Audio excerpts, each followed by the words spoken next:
No Box Dance presents Dance Behind the Screen, Process Production, and Social Media. Don't forget, say no to the box. Dile no a la caja. 고정관념 미란 상자에서 벗어나세요. Pepe Valdez is a Peruvian-American guitarist, composer, and educator based in the Dallas-Fort Worth area.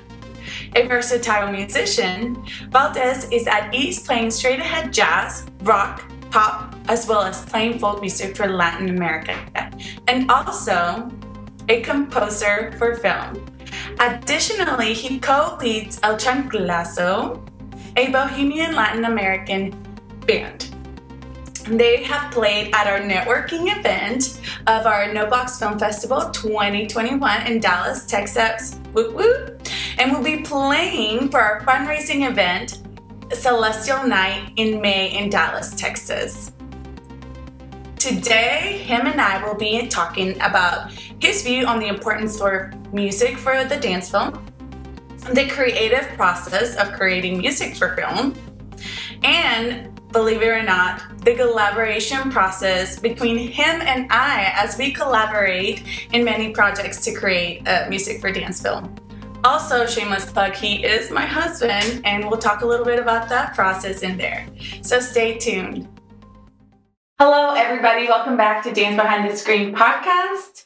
This is your co-host, Reyna, and I am here today with Jose Rodrigo Valdez, known as Pepe Valdez, to talk a little bit about his history with music, but mainly to focus about creating music for dance film. Mm-hmm. But before we get there, we'd like to get to know a little bit about you and your history with music. Jazz, I play Latin American music, a little bit of rock, and I've always been, I feel like every musician, if they really want to develop their voice, they need to be writing music. Mm-hmm. So I've always been composing. Writing music for others is a whole different thing.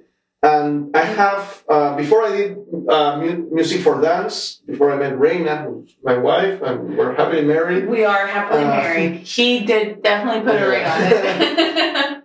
Really, through you is when I really started doing music for dance. Before that, the only music I had done for other type of, and especially for video dance, right? Mm-hmm. I had written music for movies. I have written some music for a couple of 2 or 3 short movies that friends wrote and produced in college, you know. Mm. I don't think I've told you. Yeah, I don't think you've ever told me that you composed music for film. Yeah, and one of them, and they all did pretty good. Like, this was so long ago, you know, so. Yeah. And in that I got my first glance of like, you know, working with another person that's completely alien to music, that might not know your technical language, might not, is not able to play something, but they're telling you it needs to be more bubbly or it needs to be more whatever, and they're using like terminology that I'm like, so one of the main things I think is constant when working with like people that are not musicians and they need music for a video or something like that is that communication. I also worked doing a couple of jingles too, more on the side of doing commercial music, like, you know, for advertisements and stuff like that. And that is, you know, the extreme opposite of working with an artist is working with like a pragmatic person on sales saying, hey, you know, you need to make this so that sell a lot. So, you know, again, but it's the same thing. Is being able to communicate with someone else that's not a musician. So what has that process been like for you as a newbie kind of working in this way? Well, so before I want to go there, I want to say that I've already done, we collaborated on one piece of doing live music. We've done a couple, remember? Right. A long time ago. So you and I have worked together to create music, or where you've composed music for a live performance. Yes. So there's kind of been that connection right there with dance a little bit. But I come from a background where,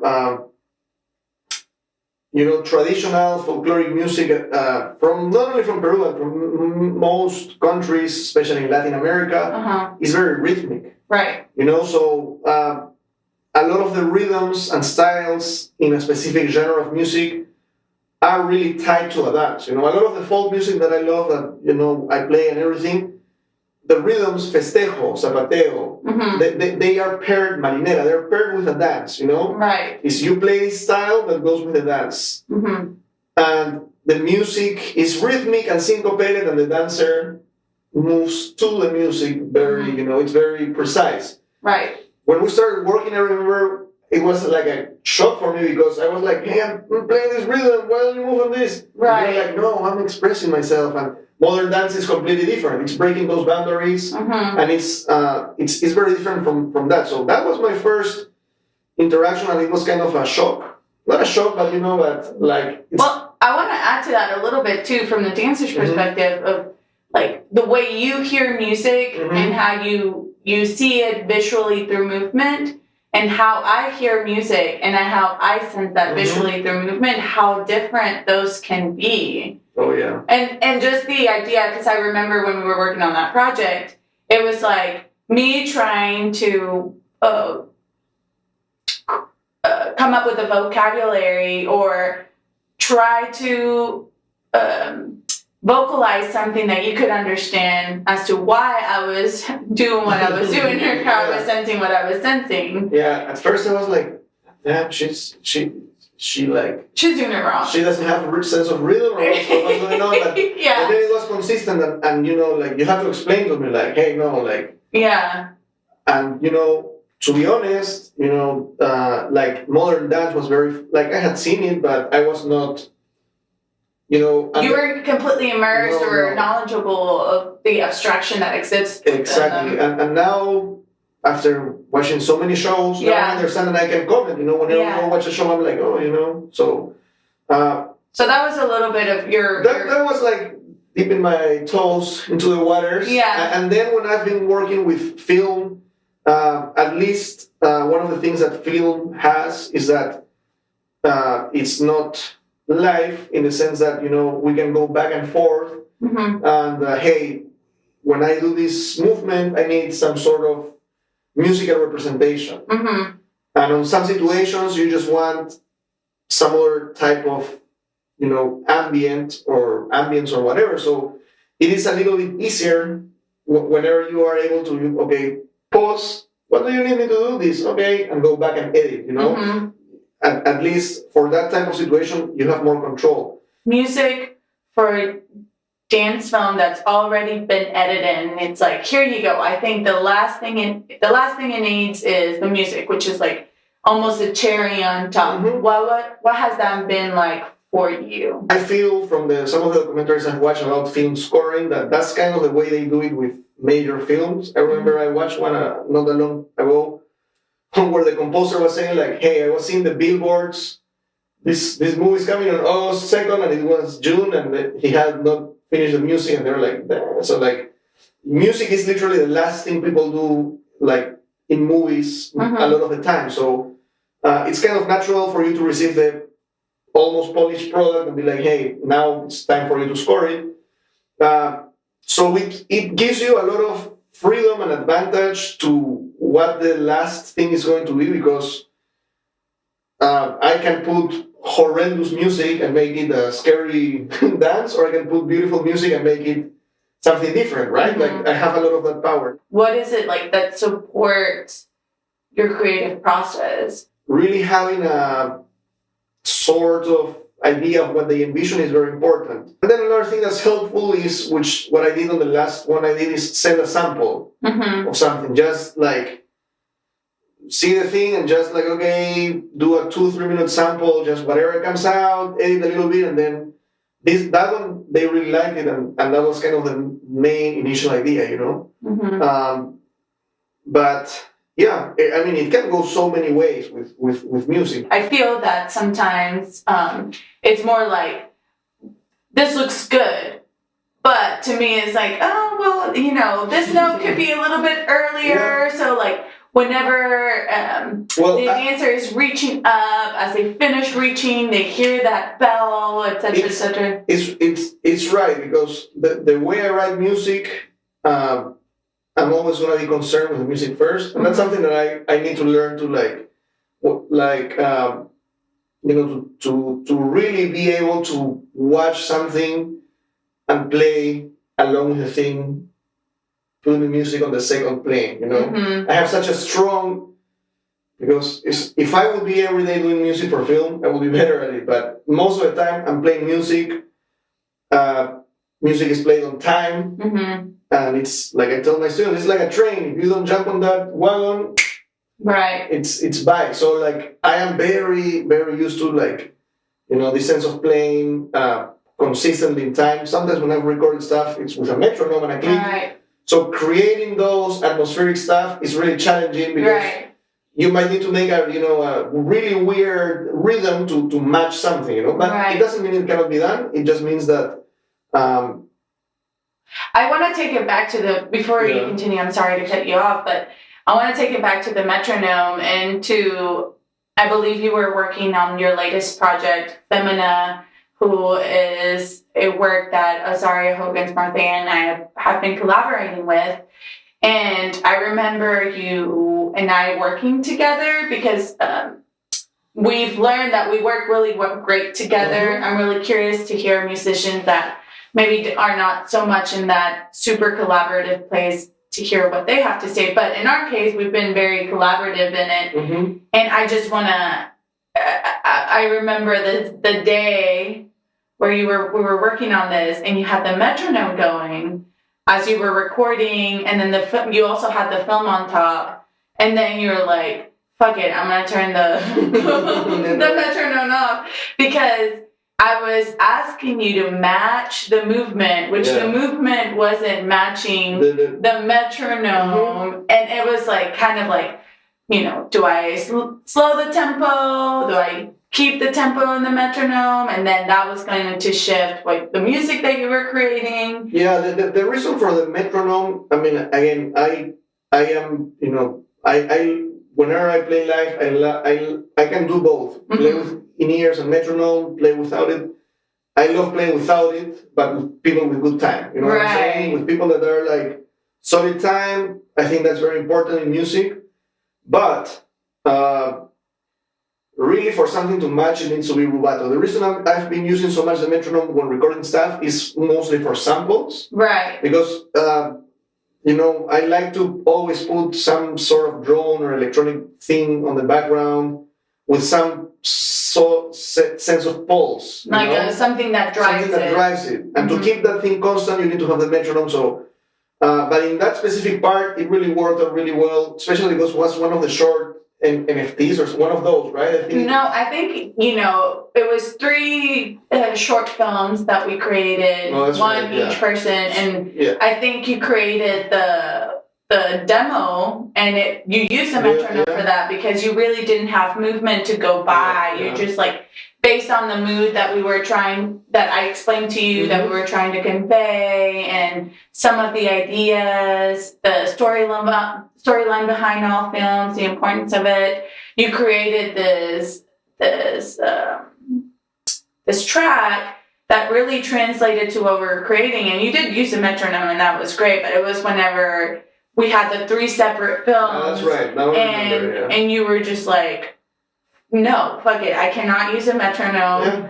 I am just gonna have to go free willy here and just try to see the movement and the work. And a lot of music for film, it's really like the conductor has his score, he has a screen with a movie, and the orchestra is there. So he's literally conducting stuff to the movie as he watches it, So there is a lot of that. But again, the issue of having, the electronic loops and all that stuff with those, more rubato moments is challenging. But in that specific case, I think in that one it worked better, so. I think one thing that I can talk about is, in the process, I've had to learn that I need to learn how to communicate, or I've had to learn that I need to be familiar with the vocabulary that musicians are used to, because I can say, something bubbly or something I can ask you for that, but I can also utilize some type of musical vocabulary that could also translate to that. I mean, I haven't perfected that, but with that said, I think it's more than using proper musical vocabulary, because I don't think I'm in a gig and I'm like, hey guys, adagio or rubato. Right. Like, it's mostly like, using modern day English language to communicate something. But I think the problem is using analogies that might be very. I remember when very I was abstract. when I was in college, one of our history teachers played a song and he was like, "Guess what's the name of the song?" And it was like a classical guitar piece. And he was like, "Well, it's called A Beautiful Spring Evening on the Foyer." It's like you would never be able to guess the name by what you heard, right? Right. It could as well be like sonata number whatever in D major, So, but I do think I'm gonna kind of come back into it. I do think it does help in some ways for me to be familiar with that vocabulary to support. But I do wonder, do you you've become more familiar with dance. Mm-hmm. Do you know exactly the terminology for all the things? I don't, but I've been exposed to a lot of dance and I've seen a lot of shows. Mm-hmm. We've gone to a lot of shows. Mm-hmm. I've seen a lot of shows at UNT, at TW, companies that come by. Yeah. So you start developing an eye for it. Now, there's a lot of musicians that are not trained in music and are amazing musicians. Mm-hmm.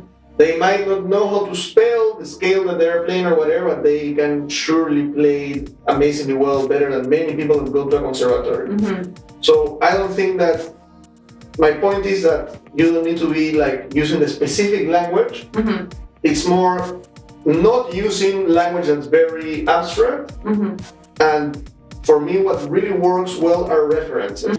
Is there a dance film or video film music artist, a composer that you admire? I am not very familiar with that world. Like I said, to be honest, I have no. I've heard you talk about Hans Zimmer. Hans Zimmer. Oh yeah, like you said, just like in film in general. Yeah, in film. Yeah. Yeah, Hans Zimmer, he's like the modern guy nowadays. I really like his stuff. Like the sounds he gets is crazy. Of course, someone like John Williams. Mm-hmm. But one of the things that I really like is when something that Hitchcock and what's his name? Well, something that many film composers do, which is use classical music and superimpose it over a scene, And I think Kubrick is the person I was thinking. Stanley Kubrick, he did that a lot. Like, you have this scene on space and you put the classical song on top of it. Yeah. And it matches perfectly. Right. Almost like, like they were meant to be done, So that's also an interesting thing when you're just grabbing different elements and putting them together, and all of a sudden it works, In dance, we are constantly, when it comes to collaboration, even like as I'm collaborating with you in dance film, I have to find a compromise of maybe I can't get a specific something because we don't have a violin and we don't have we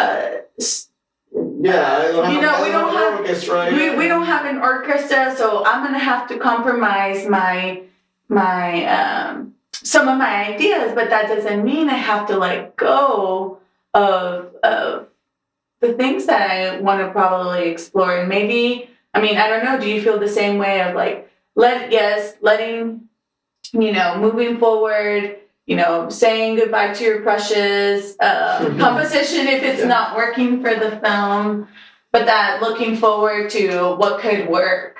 Yeah, I think it's definitely understanding that you are providing a service to someone else, and you are. Well, no, I'm gonna say. Well, I don't think service is the right word because I think in certain points it could be a service, but I think it's a lot of times it could be a collaborative process. Let me rephrase it. Okay. You are accompanying someone, okay? Mm-hmm. Most of the times when I get hired to play music, it's very rare that they hire me and they're like, hey man, come and play solos for 3 hours. That's not really the case. Mm-hmm. It's usually you're going to accompany someone. What does accompany means? It's like, I'll walk you here, or like I'll guide, like a tourist guide. It's like something like that. It's a guide. It's someone that's gonna be there to help to make the situation better. So when you're playing, if you're accompanying someone, you are not wanting to be louder than them. You're not wanting to have a terrible time, terrible sound. So you want to have, be very understandable of the situation, make it comfortable for the person that has hired. You know what I'm saying?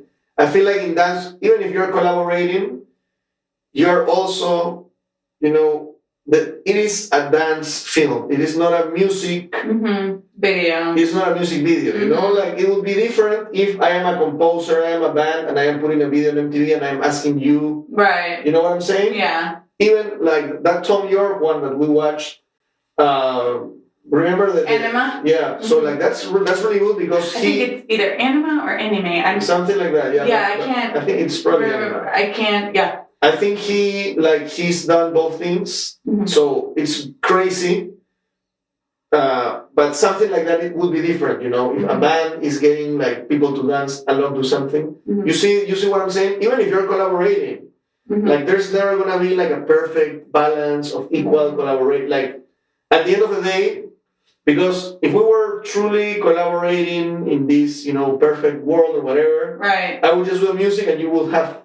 Or maybe you have a saying, but I don't know. I don't know how. Like at the end of the day, I have to compromise because it's a dance film. You know what I'm saying? Right. It's not like I'll make this, and by the way, you dance too fast in that part, so do it again. You know what I'm saying? Like, so I'm not saying like you're not inside of it all the time. In the. I agree with you. The collaborative and process. And the reason why I say providing a service is because. At least for me, if you see it in a very pragmatic way, like, hey, like, I'm calling someone to fix something, you're solving a problem. At the end of it, like in the very abstract, I need music for a film, I will make the music for a film. You're solving a problem, right? Right. I think it would be different if you're like, hey, I composed something. Yeah. I would like to create a dance film, or I would like to work with you to create a dance film with this music I specifically Exactly. So it's always different. But again, I would just recommend people meet dancers, go to a couple of shows, watch a couple of videos. I think definitely we'll go to shows, watch videos. I think that really is informative in so many ways. Just getting references, Yeah. So as we head towards the end of our podcast, there's a couple of questions I would like to ask you. Do you think social media is influencing the dance world? If so, how does it influence your work? So social media is definitely influencing every aspect of our lives, whether we like it or not. Right. So it definitely has a huge impact on the dance world. I know there was this big phenomenon on TikTok about Black creators being, basically they were not getting credit for a lot of their dances. Right, so, like, for good and for bad, it's probably really helpful for a lot of people. It's also negative in that way. I think social media is pretty new, but I heard this phrase in a podcast recently. It's kind of a mirror of our society, Right. So the good and the bad things is going to amplify. Right. I personally have stopped using social media in the past couple of months for personal reasons. I just, I'm just going to leave it there, but... okay, good for you. But, I love that for you. But... So I'm not exposed to a lot of dance in social media. I still use a lot of YouTube. That's my main YouTube and Spotify to consume podcasts and just videos. But I'm not watching Instagram or Facebook. So yeah. Yeah. How do you say no to the box? That's funny because I knew you were going to ask this to me earlier. And you are representing by wearing the shirt "Say No to the Box." Yeah, I won this shirt, which he won at the No Box Film Festival. Yeah. So I am a very squared person in the sense of like procedures, things go this way. You know me, like you know how I go with stuff. But at the same time, I am also a person that I always sometimes flow against the flow of society. Like I am someone in my 30s that loves jazz, that loves boleros, that loves criolla music. Like I love really old style of music, which is not very common. So I think in that way I'm completely out of the box. People are just listening to like trap and reggaeton, right? And I'm not about it. I love reggaeton. Yeah, so I feel very out of the box in that situation. I feel very out of the box just about being a musician, like there's so many people that don't comprehend that are just like zero understanding of what I do and what it takes to develop that art. So in those type of things, I really feel out of the box. And then I always try to, come with creative solutions to when I write or play music. Like although I'm a big fan, like I said, of like getting references, transcribing music, like every time you get home, I'm on YouTube learning something from someone, right? Like, I'm constantly learning, but I always make sure I go the extra step and make it mine, and then see, how does this work over this other thing, put it in different context. So I think that's my way of saying no to the box. Just like I said, I have no social media, which like, it's like you're saying no to the box there. I'm really saying no to the box there, yeah. Awesome. So we're now headed to the Flash 4 section of our podcast, where we ask all of our guests to answer 4 questions in a flash. Flash 4. If you had to recommend a resource to our audience, what would it be? Probably the Lex Friedman podcast. It's a podcast about science, technology, current events. Okay. Very smart guy, and yeah, he's really out of the box, in my opinion. Oh, I love that, out of the box. What was the first dance you saw? Like as a professional dance. Sure, it can be that. I think like one of my sister's ballet concerts or something like that. Yeah. That's another thing I didn't know. I didn't know your sister was a ballet dancer. Yeah. She was really young, Yeah, okay. All right.